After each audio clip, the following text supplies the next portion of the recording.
Chapter 6. The Third Testament and the Great Book of Life. The Book of Love, the Truth, and Wisdom of Yah. The book of my word is the book of divine and true love. In it you will find the unchangeable truth. Turn to it and you will find the wisdom that will help you to evolve and attain peace in eternity. He will be at fault who will alter or modifies its essence and will greatly infringe my law. Who should take or add a single word which will be in disagreement with my perfect doctrine. Safeguard this word with its original purity, for it is the most beautiful heritage that I will bequeath to man. Record my teaching and allow it to be known to your brethren. Keep it faithfully because you are responsible for that heritage. Tomorrow man will find in it the essence of my revelation, which will guide them along the path of truth with the light of its teachings. From parents to children, these writings will be passed on as a spring of living water, whose current will flow endlessly and will go from heart to heart. Study in the great book of life, the book of spirituality, that which will explain the divine revelations which you have received throughout the ages. Did I not promise you that all knowledge would be restored to its original truth? Well, this is the time which was announced to you. Truly I say to you that he who meditates and analyzes the teachings of my book with a true desire to elevate his knowledge, will acquire the light for his spirit, and he will feel me nearer to him. The myths of yesterday and those of today will fall.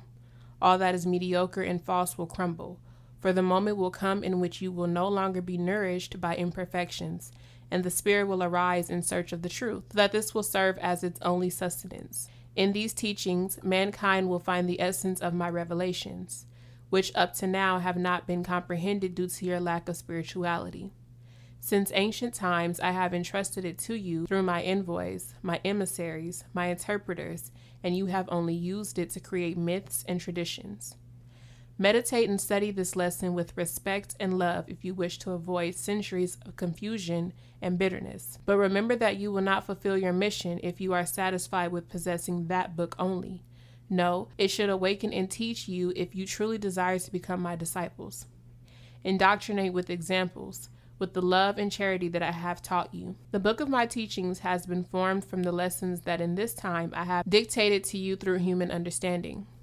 With this book, which humanity will come to recognize as the Third Testament, you will defend my divine cause. Humanity recognizes only the law of the first era and what is written in the First and Second Testaments, but the third shall come to unify and correct that which men have altered through lack of readiness and understanding. Humanity must study my message so that penetrating to the depth of each word, it encounters one single ideal, one single truth, one single light that will guide them to spirituality. I come to reveal to you that which man of science could not teach you, because they do not know it. They have slept in their earthly greatness and have not risen to me in search of my wisdom. The hearts of the shepherds who in different sects and religions should be teaching the spiritual science that is grandeur and riches for the spirit have been closed. I have seen that the law and doctrines that I gave to humanity in past times are today found hidden and have been substituted for by rites, outward worship, and traditions. But you, who recognize intimately that the essence of this word is the same that Israel received on Mount Sinai, and that the multitudes received from the lips of Yahusha in the third era, shall be those who with your worship and your works teach that the divine law should not be forgotten, in order to comply with foolish traditions that do not benefit the spirit. I have reminded you of the names of those I have sent, through whom you receive messages, mandates, prophecies, and lessons. And so I have united in one single lesson the contents of all the lessons. Spiritualism is the inheritance in which the three testaments are united in one single spiritual book. This doctrine, which, because it reveals the spiritual, is called spiritualist, is the road traced for man, by which he will come to know, serve, and love his Creator. It is the book that teaches men to love the Father and their own fellow men. Spiritualism is a law that dictates what is good, pure, and perfect. The duty to respect this law is for everyone. Nonetheless, none are obliged to obey it, for each spirit enjoys the liberty of its will, so that its struggle and all its acts, on being judged, can be taken into account for their own merit. See that this doctrine is the flame of divine love that has illuminated and given warmth to all my children, from the first to the last. The relationship between spiritualism and the doctrine of Yahusha HaMashiach. The doctrine of spirituality is not a theory. It is a practical teaching both for your life on earth and for your spirit's life. No other teaching exists that is more complete and perfect. It guided you before you arrived on earth. It will guide you during your journey on earth, and it will melt with your spirit when it returns to the spiritual world. It will not be I who take the liturgies and traditions from your worship services. It will be the spirit of man that, without realizing it, will rise above his old misconceptions, motivated by the need for greater light to illuminate his path of evolution. Soon men will understand that the only thing that they can present to Yah is the practice of love, and to say love is to say good, charity, wisdom, and justice. Spiritualism does not come to erase any of the words preached by Hamashiach in that era. It cannot be called spiritualism if it did so, for it would then be opposing truth. How could this word be set against that if it is the Master himself who speaks it? If you truly penetrate the meaning of this doctrine, you will see that my word of today is the explanation or clarification of what I said in the era. It is by way of them that the humanity of today and of the future are prepared to understand more than the generations of the past, and therefore to fulfill the law in a way that is purer, more elevated, and true. If you carefully observe your brothers during worship, you will see how they now look coldly on what was the object of their adoration. It is because the spirit of awakening itself and seeks what can truly give it sustenance, and that is why I tell you that the external form of worship of this humanity is destined to disappear.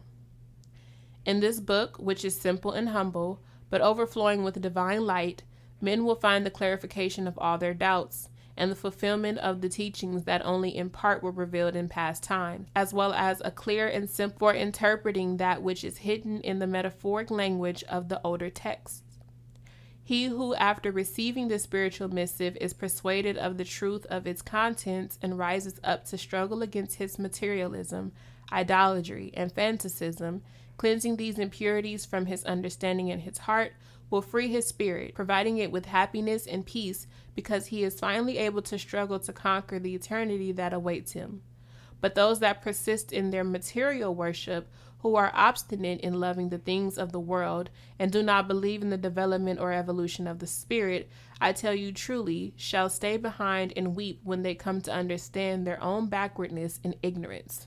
Discussions about the new word. If to you my doctrine seems strange insofar as you think that knowing me, you have never heard these words, I tell you that your surprise is the result of your negligence in penetrating the depths of what I revealed to you in times past.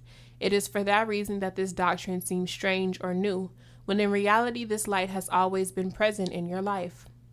My doctrine in this, as in the second era, shall move humanity.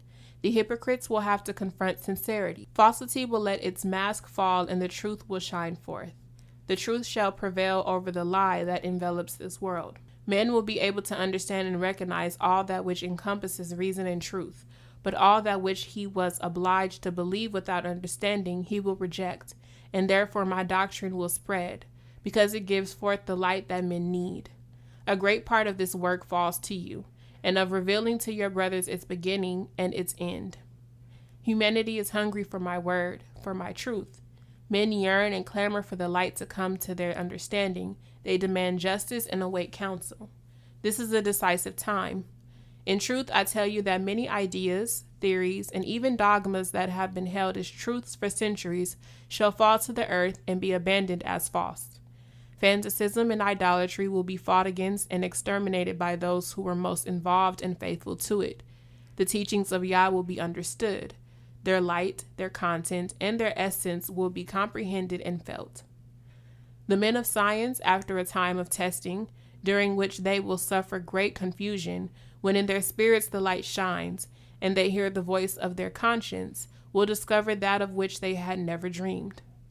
Again, I tell you, be vigilant, For in the time of the struggles of creeds and doctrines, of religions and sciences, many men, knowing that you do not carry books, will believe that the knowledge given them by their books will be the weapon by which they can defeat my new disciples. I have told you, disciples, that you shall have to look at the great religions and the small sects directly in their eye, but before neither should you have fear. The truth that I have entrusted to you is transparent.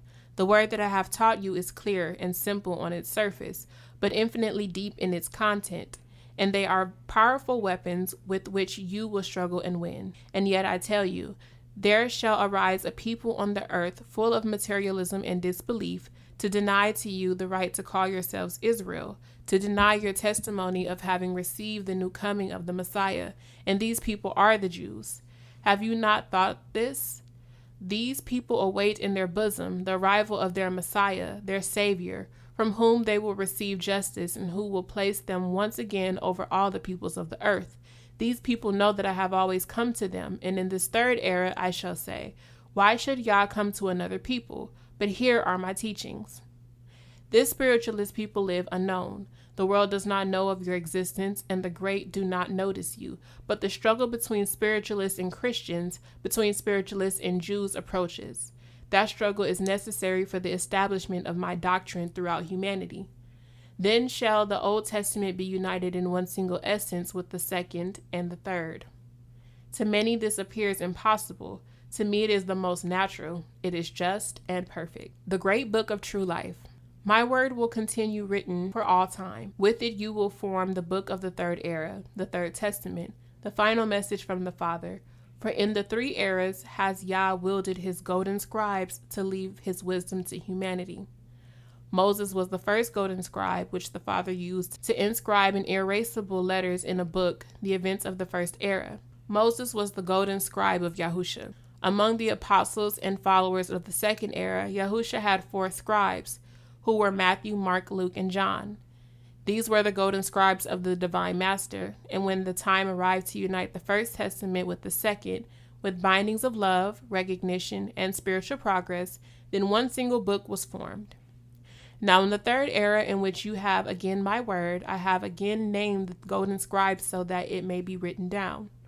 When the time arrives, you will form a single book, and this book, that of the third era, will, when the time is right, be united with the book of the second and first eras. And then, with the revelations, prophecies, and words of the 3 eras, the book of life will be formed for the enjoyment of all the spirits. Then you shall recognize that from the first word to the last, all has been fulfilled in truth and spirit, that all the prophecies were the future history that the Father revealed to humanity. For only Elohim can write of events yet to be. When the prophets have spoken it, it was not they, but Yah who did so through their conduit. I have prepared my new chosen ones sufficiently, as had Moses and the 4 disciples of the second era, so that my word is recorded with complete cleanliness, clarity, and truth. For it is for the generations of tomorrow, and if any would add to or remove anything from this book, I shall see to them. Now, my very beloved children, who shall care about this book that you are forming? None, in truth, but the moment shall come in which a humanity full of anxiety and of curiosity asks you for your book, and then it shall be unveiled, scrutinized, and discussed. In that struggle of ideas, bands will arise, men of science, theologians, philosophers. To the nations will be carried the testimony of your word, and the book of wisdom, and all shall speak of my doctrine. That shall be the beginning of the new battle, the war of words, of thoughts, of ideas, and in the end, when they have recognized the truth and spirit that the great book of life was written by Yah, they will share brotherhood and love each other, as is my will. Why was the word of Yahusha in the first time not sufficient to unite the world? And why did Yahusha not achieve it in the second era? Why in this time has it not been sufficient that since 1866 I have been giving you my word, for nations to love one another and live in peace? It is necessary for the 3 books to form one single book, so that this word illuminates the universe. Then shall humanity be surrounded by this light, and the curse of Babel will be erased. For all men will read the great book of true life, all will practice the same doctrine, and will love one another as children of Yah, in spirit and in truth. My peace be with you.